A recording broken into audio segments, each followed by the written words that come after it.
Judy's back on the phone. We'll talk about that in a second. Hang on. Hey, Judy, glad you called back. What you got for me?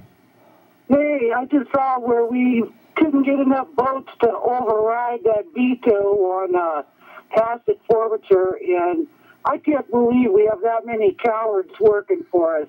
Now, my understanding, I got to call some of the people that I know down there, like Wyoming Liberty Group and so on, that say that there are more than enough votes to override it. There should be.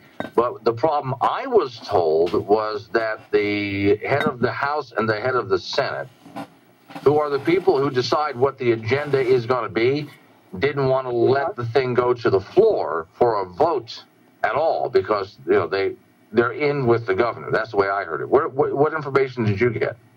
Well, I was just reading what was in the newspaper that was posted on the Casper Star Tribune just a few minutes ago. Okay. And it looks like there was 1, 2, 3, 4, 5, 6 that voted to, you know, veto Mr. Mead, and then all 20-something others changed their minds.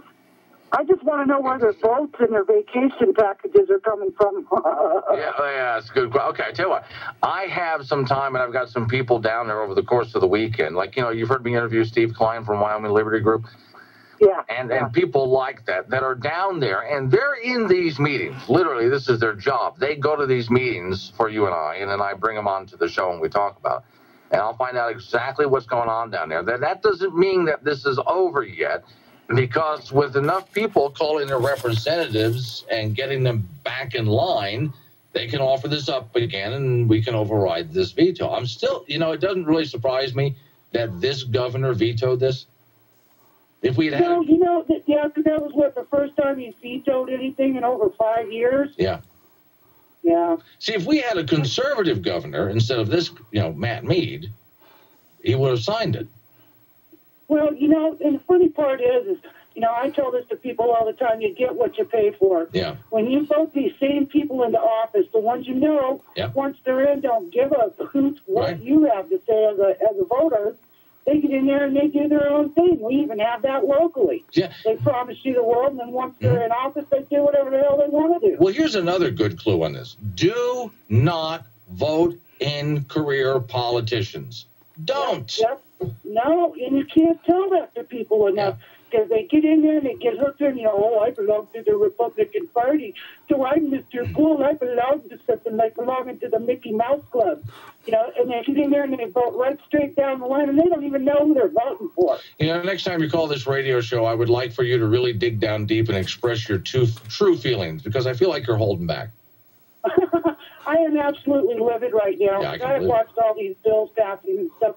And I haven't seen much for the Wyoming people. Yeah. I see a lot for themselves and their big business partners and their public-private partnership buds, but I haven't seen much go down for the people of this state.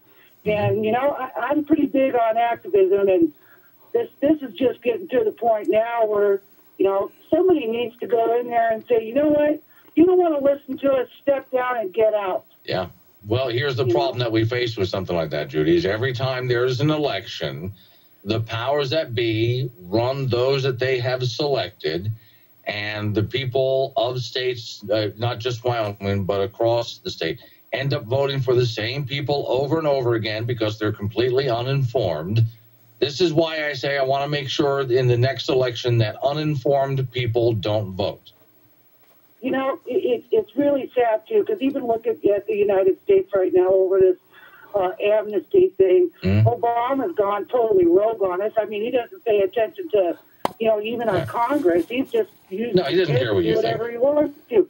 You know, if this was John Kennedy era, I think that would have been addressed. Right. Yeah, this president does, you know, and for that matter, just remember now, the president is no longer running anything.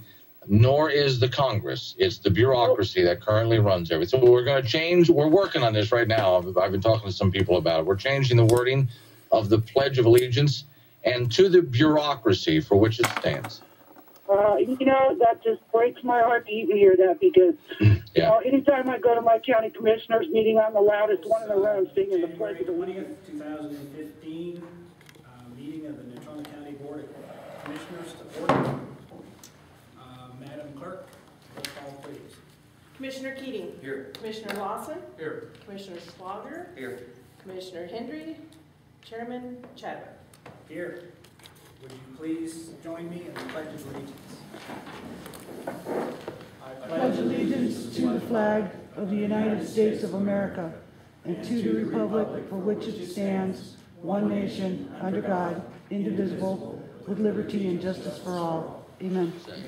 So one nation under thumb. See, we can rhyme it here.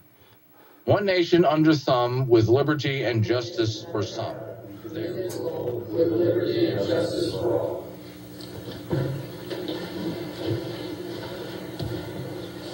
At the regular council meeting held on February 17, 2015, the discussion on the renewal application of the limited retail license number 3 for the Powder River Veterans Club was postponed by motion for further discussion to this date. One nation under what? Under thumb? Pledge allegiance to the flag of the, can we say United States of America anymore? No. Because the federal government wants us all to be one country. We might have to change that. And to the bureaucracy for which it stands, one nation under thumb.